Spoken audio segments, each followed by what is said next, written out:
예, 그 고린도 전후서 같은 서신을 우리는 목회 서신이라고 합니다. 그러니까 사도 바울이 고린도 교회를 목회하기 위해서 쓴 편지라는 뜻이죠. 우리가 고린도 전후서를 공부를 해보면 그 당시 고린도 교회의 상황, 그 당시 분위기에 대해서 우리가 아주 잘 알 수 있습니다.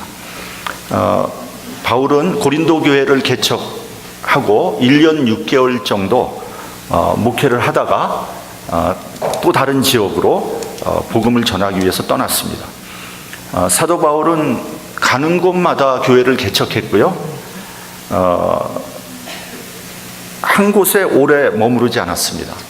제일 오래 머무른 곳이 에베소라는 지역입니다.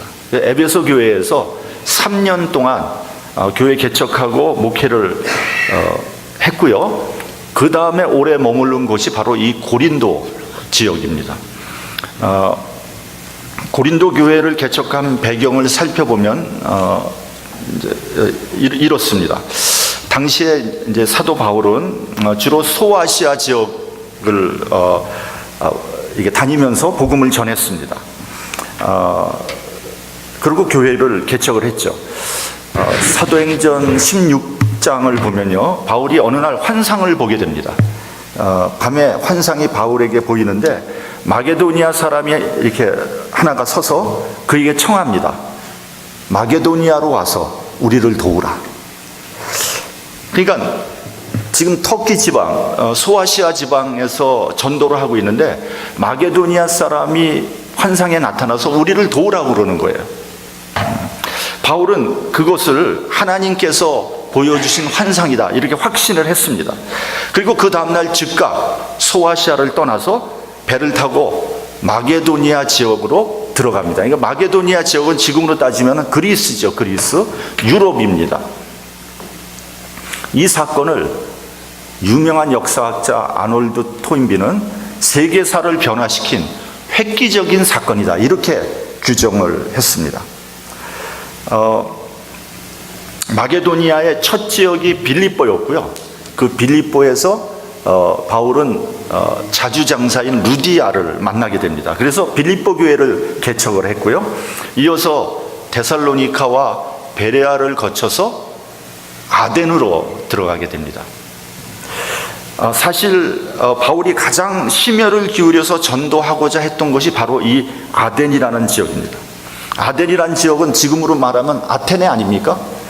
서양 문명의 중심지죠. 그리고 문학과 철학 그리고 예술의 중심지 아니겠습니까?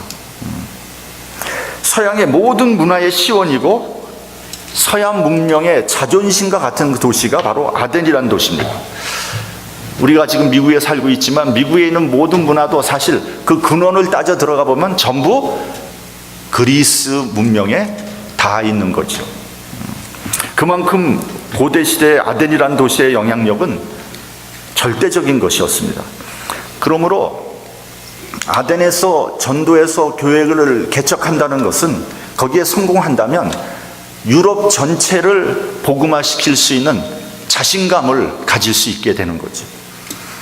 그러니까 복음 전도자로서 바울에게 있어서 아덴이라는 도시는 굉장히 상징적인 도시죠. 심혈을 기울일 수밖에 없는 거죠. 그래서 다른 데는 몰라도 아덴에서만은 복음의 씨를 뿌려야 되겠다 이렇게 생각을 한 겁니다.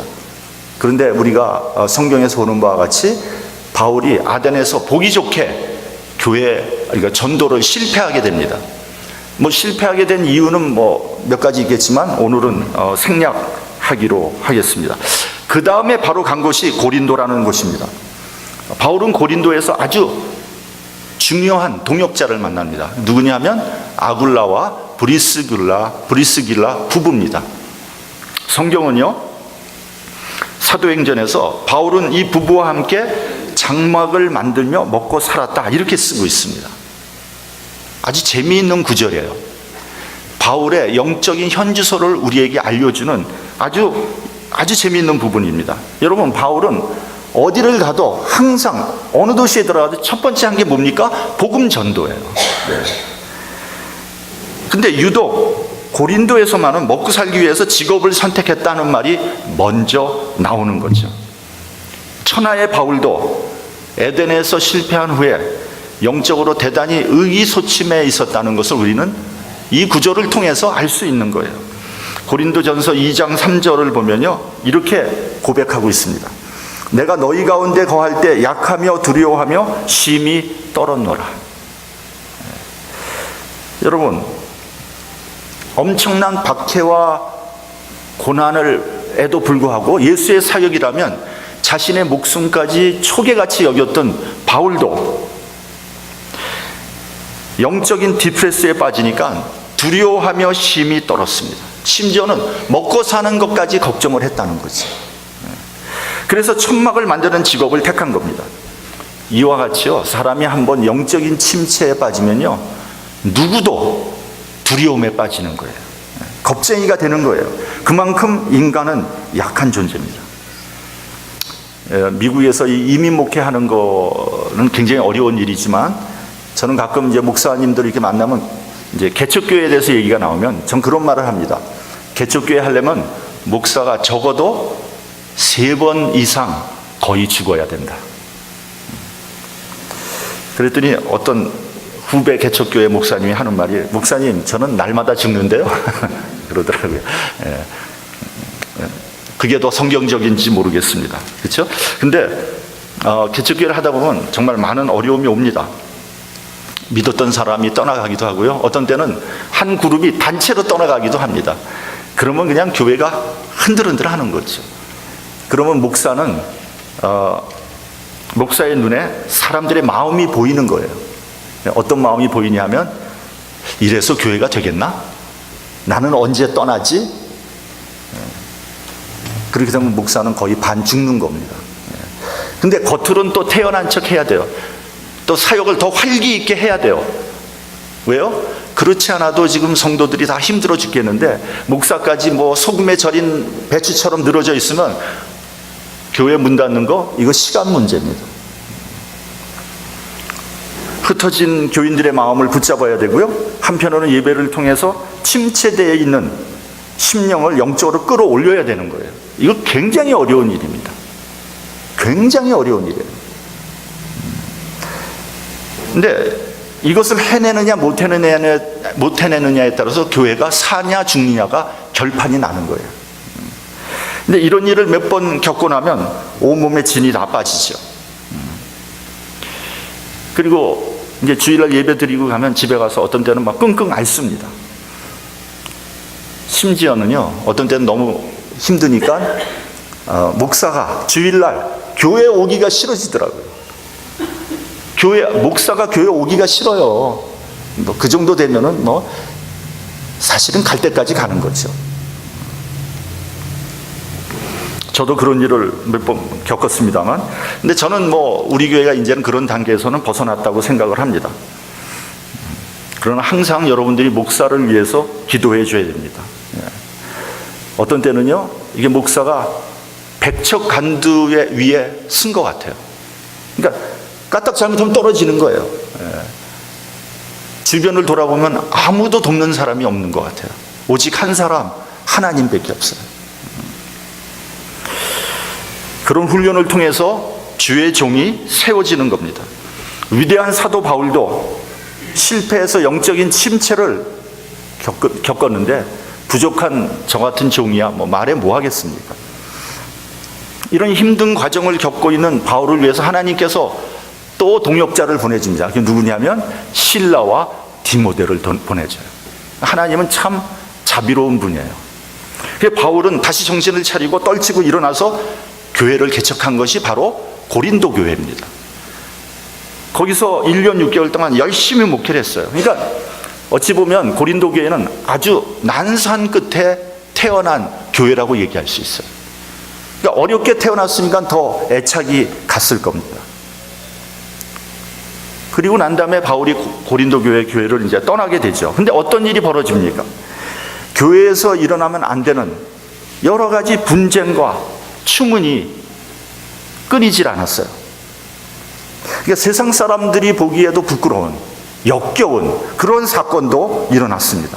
뿐만 아니라 교회를 개척한 바울에게 대해서조차도 아주 사정없이 인신공격을 했어요. 예를 들면 바울은 사도의 자격이 없다. 저런 사람이 무슨 사도냐? 바울은 예수의 직계 제자도 아니다. 설교도 시원치 않다. 풍채도 볼품이 없다. 그래서 그런지 장가도 못 들었다. 이 정도 되면은 갈 때까지 가는 거죠. 막 가자는 거죠. 그런 소식을 들은 바울의 마음이 어떠했겠습니까? 당장 쫓아가서 잘잘못을 따지고 징계를 하고 싶었을 것입니다. 근데 그렇게 하지 않았어요. 우리 본문 4절을 같이 봉독을 하겠습니다. 4절 시작. 그리스도 예수 안에서 너희에게 주신 하나님의 은혜를 인하여 내가 너희를 위하여 항상 하나님께 감사하노니. 바울은 하나님께 감사했습니다. 이런 상황에서 먼저 하나님께 감사하는 바울의 그 큰 믿음, 높은 인격, 그리고 그의 예전, 우리가 좀 깊이 생각을 해봐야 됩니다. 제가 2주 전에 설교했습니다. 감사는 뭐라 그랬어요? 인격이라고 했습니다. 인격. 그래서 여러분 주위에 범사에 감사하는 분 있잖아요. 항상 감사가 입에 담고 있는 분, 인격자입니다. 그분은 정말 틀림없이 인격자입니다. 반대로 나오기만 하면 불평하는 사람 있죠? 비인격자입니다. 예의가 없는 겁니다.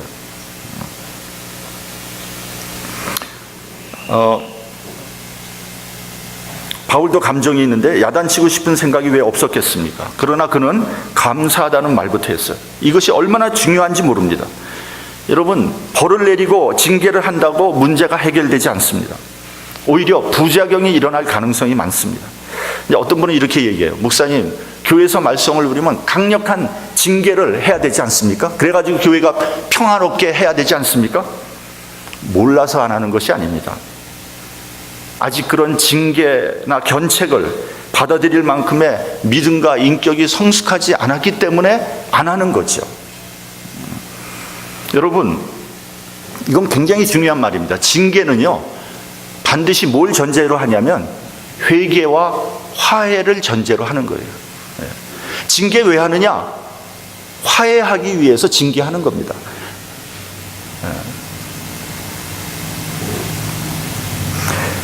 징계를 했는데 상대방이 회개하지 아니하고 오히려 고깝게 생각하고 반대로 나간다면 징계의 의미는 없어지는 겁니다. 근데 그러니까 여러분, 징계를 위한 징계는 하지 말아야 돼요. 상대방이 회개를 할 거다 이런 예상이 있을 때 징계를 하는 겁니다. 저희 손녀 진이가 이제 만 4살이 됐어요. 얼마나 말을 안 듣는지 몰라요. 때를 쓰기 시작하면 걷잡을 수가 없어요. 근데 이제 가만히 보니까 자기 엄마는 엄하게 하니까 자기 엄마한테는 못해요. 근데 저희 집에 오면 아주 행패를 부리는 거예요. 그리고 특별히 이제 제가 제일 호구예요.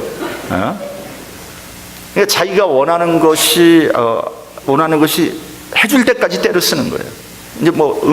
이제 식당 같은 데 데려가서 자기 마음에 안 들잖아요. 자기 원하는 거 안 해주면 바닥에 두루 놓는 거예요. 그건 또 어디서 배웠는지 말이죠. 그러면서도 이게 땡깡을 막 부리면서 눈치가 빠네요. 저를 울면서 저를 슬쩍슬쩍 봐요. 어떻게 하는지 반응을 보는 거예요. 어떤 때는 이게 고민이 되더라고요. 얘를 너무 버르장머리 없이 만드는 거 아닌가? 무섭게 해야 되나? 근데 그렇게 할 수가 없어요. 왜냐하면 떼 쓰는 것도 귀여우니까. 그러니까 이게 이제 그 할아버지와 손녀, 이 할아버지의 치명적인 한계입니다. 이 한계예요, 한계. 근데 제가 한번 야단을 쳤어요. 그랬더니 얘가 서럽게 울면서 뭐라 그러는지 아세요? 할아버지하고 엄마하고 똑같다는 거예요. 소리 지르고 야단치고. 또 그 말 들으니까 마음이 또 짠해지잖아요. 하지 말아야 되겠다. 근데 제가 이렇게 살펴보니까 그 나이 때 애들이 다 그렇더라고요. 걔만 그런 게 아니에요. 그러니까 그 나이가 악동의 나이야, 악동의 나이. 말 안 듣는. 그게 정상인 거예요. 제가 보니까. 문제는 뭐냐? 그 나이에 아이에게 뭐 야단치고 징계한다, 벌한다고 이게 맥히느냐는 거죠. 그러니까 여러분, 교육학적으로도 아이들에게 야단을 치기 전에 왜 네가 야단을 맞는지를 설명하라고 얘기했어요. 설명해라. 그래야지 징벌을 내리는 게 효과적이라는 거죠. 예를 들면 뭐 애들이 말을 안 듣고 소리 지르면서 하지 마 이러지 말고 왜 하지 말아야 되는지를 설명하고 설득하라는 거예요. 만약에 그러지 않고 그냥 소리 지르면요, 야단을 치면요, 반감이 생기고 부작용만 생기는 거예요. 여러분, 바울이 왜 감사하는지, 감사하는 이유를 한번 보시기 바랍니다. 첫째는 하나님의 은혜로 인해서 하나님께 감사했어요. 이게 무슨 말이냐면 이게 절대적인 은혜라는 거예요. 이게 절대적인 감사. 그러니까 여러분, 돈을 많이 벌었기 때문에, 내가 출세를 했기 때문에 감사하는 것이 아니라 하나님 은혜 때문에 감사한 거예요. 은혜 받은 것 자체가 감사한 거예요. 그렇기 때문에 고린도 교회에서 아무리 나쁜 소식이 들려와도, 아무리 마음이 괴로워도 먼저 하나님께 감사를 올려드릴 수가 있었던 거죠. 왜요? 고린도 교회가 은혜를 받았기 때문에, 복음을 받아들였기 때문에, 그것만으로도 너무 감사한 거예요. 어떤 목회자가 이런 말을 했습니다. 다른 곳에서 느끼는 행복은 사실 모조리 다 가짜다. 왜냐하면 하나님 안에만 진짜 행복이 있기 때문이다. 여기서 행복이란 말을 다른 말로 바꾸면요, 예를 들면 기쁨, 또 혹은 평안, 이렇게 바꿔도 되는 거예요. 그러니까 진짜 기쁨, 진짜 평안은 하나님 안에만 있는 거예요. 여러분, 고린도 교회에 주신 은혜가 뭡니까? 말씀드렸지만 복음이 전해졌다는 거예요. 그리고 복음을 받을 수 있는 기회가 주어진 것, 그것이 은혜인 거죠. 특별히 그 많은 사람들 가운데 나에게 복음이 전해진 거예요. 그리고 내가 그 복음을 받아들였어요. 얼마나 감사한 일입니까? 그러니까 다른 것은 다 안 좋다 그래도 그거 하나만 가지고도 얼마든지 감사할 수 있다는 거죠. 여러분, 100여 년 전에 우리 민족에게 복음이 전해졌습니다. 정말 폭삭 망해버린 나라 조선, 지도자들은 나라를 다 말아먹었어요. 백성들은 도탄에 빠졌어요. 그때 우리 민족에게 새로운 희망을 준 것은 바로 복음이었습니다. 고루한 유학과 피폐해진 불교와 무당과 미신에 사로잡혔던 우리 백성들, 희망이 없었잖아요. 그런데 그 절망의 땅에 복음의 빛이 전해진 거예요. 그래서 복음으로 우리는 수많은 고난과 역경을 견디어 온 거예요. 만약에 우리나라가, 우리 백성이 복음이 없었다면 그 엄청난 고난들을 어떻게 극복하고 왔을까? 한번 생각해 보세요. 그러니까 근래에 겪은 우리나라의 그 고난들이 얼마나 격심한 고난들입니까? 망해도 여러 번 망했을 거예요. 근데 이렇게 극복하고 나온 거예요. 이것이 은혜가 아니겠습니까? 뭐 믿거나 말거나, 또 뭐 인정하거나 말거나, 저는 지금의 대한민국은 복음을 받아들인 결과다. 저는 이렇게 아주 자신 있게 얘기할 수 있습니다. 비록 지금 기독교가 비난의 대상이 되고 있지만 저는 개인적으로 그렇게 생각합니다. 이 세상 사람들이 기독교에 대해서 블레임하고 질타하는 것은 그래도 아직도 이 사람들이 기독교에 대한 희망과 기대를 저버리고 있지 않은 것이다. 저는 그렇게 생각합니다. 왜요? 당신들은 이렇게 살면 안 되지 않느냐, 당신 그리스도인들은 세상 사람들과 다르게 살아야 되지 않느냐, 근데 왜 똑같이 사느냐, 이런 거죠. 왜 똑같이 나쁜 짓 하고, 왜 똑같이 부정부패를 저지르고, 왜 그렇게 사느냐는 거죠. 당신들 그렇게 살면 안 되지 않느냐. 여러분, 세상 사람들이 나쁜 짓 하는데 누가 블레임해요? 누가 질타를 합니까? 당연한 거로 생각하죠. 근데 실제로 우리 그리스도인들이 나쁜 짓도 안 해요. 근데 사실은 조금 잘못한 거, 이런 것들 때문에 굉장히 비난을 받죠. 왜요? 그렇게 살면 안 되는 것을 이 세상 사람들이 알고 있기 때문에.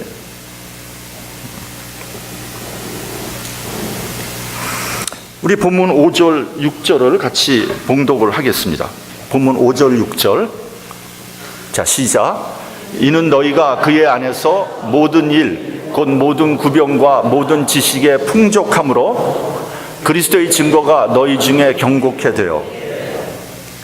둘째로 감사하는 것은요, 모든 구병과 모든 지식이 풍족했다고 했습니다. 여기서 구병과 지식의 원어의 뜻은 보면요, 로고스예요. 그러니까 말씀이에요, 말씀. 말씀이 풍족해졌다, 이런 얘기입니다. 그러니까 고린도 교인들이 말씀을 잘 받아들였어요. 그래서 그리스도의 증거가 견고하게 된 겁니다. 이것을 감사하는 거예요. 그래서 여러분, 먼저 말씀을 잘 받아들여야 돼요. 말씀을 잘 모르면요, 어느 것이 옳은지 분별할 수가 없는 거예요. 그래서 여러분, 이단에 빠지는 분들 보면요, 대부분 말씀의 기초가 없는 사람들이에요. 그리고 여러분, 이단에 빠진 분들을 이렇게 보면요, 성경 중에서도 어느 한 면을 굉장히 강조합니다. 이게 말씀의 기초가, 말씀을 편만하게 다 신구약을 알고 거기에 은혜를 받아야 되는데, 그것이 아니라 어떤 한 군데에 막 집중하는 사람들, 이거 잘못된 거예요. 어떤 분들은 보면 요한계시록만 봐, 그 잘못된 거예요. 그렇게 보면 안 돼요, 성경. 어떤 분은 어떤 사람은 구원에 대해서만 여러분, 구원만, 성경이 구원만 얘기하는 게 아니에요. 그게 잘못된, 그게 이단이라는 거예요. 말씀의 기초가 없는 거예요. 그래서 여러분, 말씀 공부를 아무 데서나 가서 하면 안 되는 거예요. 올바른 지식과 분별력 위에서 성경을 배워야 됩니다. 그래서 여러분, 우리 교단의 목사가 되려면요, 대학을 졸업해야 되죠. 신학대학원 3년 과정 거쳐야 되죠. 목사 고시까지 패스해야 돼요. 여러분, 우리 교단 목사 고시가 굉장히 까다롭습니다. 변호사 시험 못지않게 까다로워요. 수도 없이 떨어져요, 여러분. 왜 그렇게 어렵게 만드느냐? 왜곡되지 않은 건강한 말씀 지식을 가져야 하기 때문입니다. 또 그리스도의 증거가 견고하게 되었다고 됐습니다. 여러분, 그리스도의 증거가 견고하게 됐다. 그러니까 여러분, 말씀이 그냥 지식으로만 있는 게 아니라 증거로까지 나가야 되는 거예요. 다시 말하면 성경 지식이 나에게 내면화돼야 되는 거예요. 체질화돼야 되는 거예요. 체험화돼야 되는 겁니다. 사도행전 1장 8절을 보면 땅끝까지 이르러 내 증인이 되리라, 이렇게 되어 있습니다. 여러분, 증인이 뭡니까? 그리스도의 증거가 내 몸에 새겨진 사람, 이 사람이 증인 아닙니까? 그러니까 부인할 수 없는 증거를 가진 사람, 이 사람이 증인이에요. 그래서 그 증인의 원어의 뜻을 살펴보면 순교자라는 뜻이 나오지 않습니까? 그러니까 죽인다고 해도 그 진리를 부인하지 않는 사람, 죽인다고 해도 복음을 부인할 수 없는 사람. 그래서 사도 바울은 갈라디아서에서 내 몸에 예수의 흔적을 가졌다, 이렇게 말한 거예요. 그러니까 마치 문신을 새긴 것처럼 지울 수 없는 예수의 흔적을 가지고 있다는 거예요. 일제시대 때 최건능 목사님이라고 있었습니다. 여러분 아마 들은 분들도 많이 있을 거예요. 근데 이분은 일제 신사 참배를 거부하면서 순교하신 분인데, 그 일제 순사가 때리면 비명을 지르는 게 아니라 뭐라 했는지 아세요? 예수 천국이라고 했다는 거예요. 한 대 때리면 예수 천국, 두 대 때리면 예수 천국, 예수. 감당이 안 되는 사람이죠. 이런 사람이 바로 증인이에요. 그러니까 여러분, 예수를 믿을 때 나에게 증거가 있어야 됩니다. 십자가가 나의 사건이 돼야 돼요. 그러니까 진짜 아무리 작은 거라도 십자가를 내가 지고 가야 돼요. 그런 사람이 예수 믿는 사람 아니겠습니까? 교회를 오래 다녀도요, 예수의 증거가 없으면 그날이 그턱이에요. 항상 왔다 갔다 하는 거예요. 내용은 하나도 없는 거예요. 속은 확 비었어요. 여러분, 예수 믿는 증거를 한번 내놓으라면 여러분 무슨 증거를 내놓겠어요? 아무것도 없는데, 그러니까 속이 빈 거예요. 한국에서 예수 믿는 사람 중에 30%가 점을 친다고 합니다. 이런 사람들은 그리스도의 증거가 없는 사람이에요. 제가 여러 번 말씀드렸지만, 신문에서도 장난이니까 점이었죠, 보지 마세요. 그건 예수의 증거하고는 정반대편에 서 있는 거거든요. 그건 미신이거든요.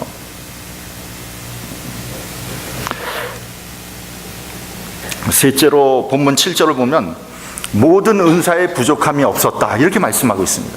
우리가 아는 바와 같이 고린도 교회는 은사가 풍부했던 교회입니다. 여러분, 그 당시에는 그 교회가 예수 믿는 거 하나만으로도 굉장히 힘들었잖아요. 핍박을 받았잖아요. 그 핍박을 이기려면, 또 믿음이 흔들리지 않으려면 은사가 있어야 돼요. 여러분, 은사가 뭡니까? 뭐 병 고치는 거, 예언, 뭐 방언, 그것만 있습니까? 섬기는 은사, 권면하는 은사, 돌보는 은사, 믿음의 은사, 사랑의 은사, 다양하지 않습니까? 이런 은사를 가지고 있고, 이 은사를 행하면 우리의 신앙이 튼튼해지는 거예요. 핍박을 넉넉히 이길 수 있는 거예요. 왜요? 나에게서 주님의 능력이 나타나니까, 주님의 성품이 나타나니까요. 반대로 은사가 빈약하면, 은사 행하질 않아, 사역이 없어, 그러면 쉽게 흔들리는 거예요. 여러분, 참고로 은혜와 은사는 다르죠? 은혜는 절대적인 거예요. 은혜를 받으면 구원에 이르게 되는 거죠. 은사는 상대적인 겁니다. 은사는 그리스도의 사역을 위해서 주신 겁니다. 구세군의 창시자 윌리엄 부스에게 어떤 사람이 물었다고 합니다. 당신은 어떻게 한평생 줄기차게 어떻게 그렇게 많은 주의 일을 하실 수 있습니까? 부스가 이렇게 대답을 했대요. 제가 사역한 것이 아닙니다. 성령께서 힘주시고 그 사역을 감당할 수 있게 인도하셨습니다. 나는 그저 그분의 도구에 불과했을 따름입니다. 그러니까 주님께서 은사를 주신 것이지, 그래서 그 주신 은사로 일한 거지 내가 한 것이 아니라는 거죠.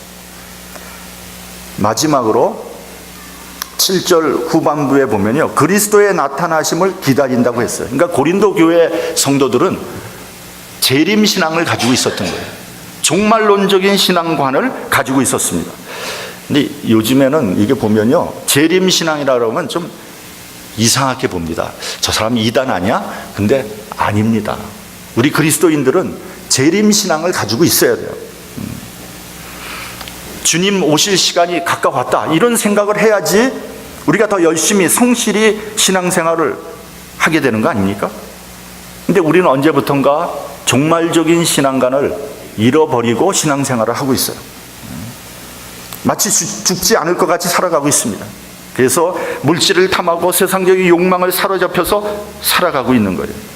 만약에 오늘 저녁이라도 주님께서 재림하신다면 내가 그렇게 기를 쓰고 모은 재물이, 또 내가 갖고 있는 명예가 무슨 소용이 있겠습니까? 그러므로 여러분, 우리 그리스도인들은 재림신앙을 가지고 살아야 됩니다. 그렇지 않으면 우리는 반드시 이 세상에 물들 수밖에 없다, 이런 거죠. 그래서 이 초대 교인들은 인사를 할 때 어떻게 했죠? 헤어질 때마다 뭐라 그랬죠? 예? 아니, 그러니까 초대교회 성도들이 특별히 마라나타, 마라나타, 헤어질 때 마라나타, 주님께서 곧 오십니다, 주여 어서 오시옵소서, 그 말 아닙니까? 여러분, 혹시 메멘토 모리라는 말 들어보셨어요? 메멘토 모리. 그 라틴어인데요. 저는 요즘에 가끔 이게 신문 같은 데 보면 그 얘기가 나오더라고요. 로마 군병들이 전쟁에 나가면 승리를 하잖아요. 그럼 개선해서 들어옵니다. 로마의 개선문을 통해서 정말 마차를 타고 말 위에 높이 앉아서, 또 병사들은 도무도 당당히 막 이제 개선하잖아요. 그 뒤를 보면 포로들이 이제 쇠사슬에 묶여서 끌려옵니다. 그때 포로들에게 메멘토 모리라고 외치게 했다는 거예요. 메멘토 모리. 이게 무슨 말이냐면 너도 곧 죽는다는 말이에요. 지금은 승리를 해서 개선하고 있지만 당신도 곧 죽는다, 그렇게 얘기를 그 말을 하게 했다는 거예요. 그래서 자기 스스로를 되돌아보게 했고요, 겸손하게 만들었다는 거죠. 아니, 세상 사람들도 죽을 것을 생각해서 겸손해지는데 하물며 우리겠습니까? 8절을 보면 우리 주 예수 그리스도의 날에 책망할 것이 없는 자로 끝까지 경고케 하시리라라고 되어 있습니다. 여러분, 우리가 원하든 원하지 않든 종말은 가까이 오고 있습니다. 우리 개인의 종말도 가까이 오고요, 주님께서 재림하는 시간도 가까이 오고 있습니다. 우리가 주님 앞에 서게 되는 날 부끄러움 없이 서야 합니다. 그러기 위해서는 우리가 먼저 은혜를 충만히 받아야 돼요. 말씀에 바로 서야 됩니다. 부지런히 주의 사역을 감당해야 됩니다. 그리고 범사에 감사해야 됩니다.